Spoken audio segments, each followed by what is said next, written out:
Magandang araw mga tol, Nonito The Flash Donaire, pinayagan ng WBC na lumaban kay Alejandro Santiago. May kartadang 17 wins, 14 KOs, may 3 talo, isang Meksikano. Ito ang nakalaban dati ni Jerwin Ancahas taong 2018. Naging tabla pa ang laban niya kay Ancahas. May edad na 27 itong si Alejandro Santiago. Malayong mas bata kay Champ Nonito kaya lamang agad sa edad.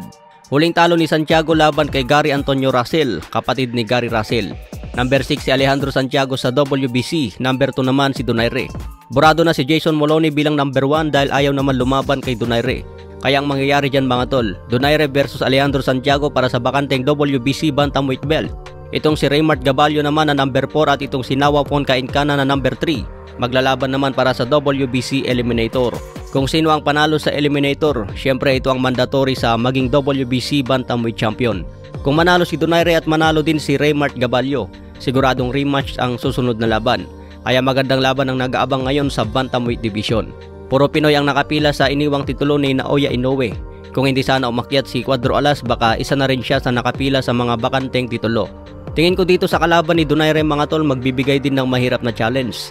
Matigas din si Santiago, hindi ito basta ayaw sa laban. Pero syempre tiwala pa rin tayo sa kakayahan ni Nonito Donaire. Experience at may lakas pa, siguradong kaya pa rin maging champion. Kaya abangan po natin yan hanggang ma-finalize ang laban. Sa ngayon inaprubahan pa lang ng WBC kaya ayusin pa yan ng promoter. Sa ibang banda naman, Anthony Joshua nakahanda daw lumaban kay Tyson Fury kung hindi matuloy kay Alexandre Usyk.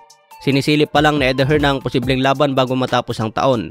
Kailangan lang daw may panalo ni Joshua ang ipapakain ni Eddie Hearn para bumalik ang dating confidence. Ngunit kung matalo daw si Joshua sa mga ihahain ni Eddie Hearn, siguradong katapusan na daw ang karir. Sa ibang banda naman, Timothy Bradley naniniwalang mananalo si Dmitry Bivol laban kay Artur Beterbiev. Tinatamaan daw ng kombinasyon si Beterbiev laban kay Anthony Yarde. Mas lalong tatamaan daw siya kontra Dmitry Bivol dahil mas mabilis ang galawan, masipag pa bumato ng kombinasyon. Ang tanging pag-asa daw ni Beterbiev, in-knockout niya si Dmitry Bivol. Pero pag umabot daw sa decision, siguradong makukuha ni Dmitry Bivol. Pero bago mangyari ang laban na yan mga tol, nakaabang muna si Callum Smith laban kay Beterbiev dahil pinag-uutos na ang mandatory. Kaya ito muna ang abangan natin. Hanggang dito na lang muna tayo mga tol, maraming salamat po.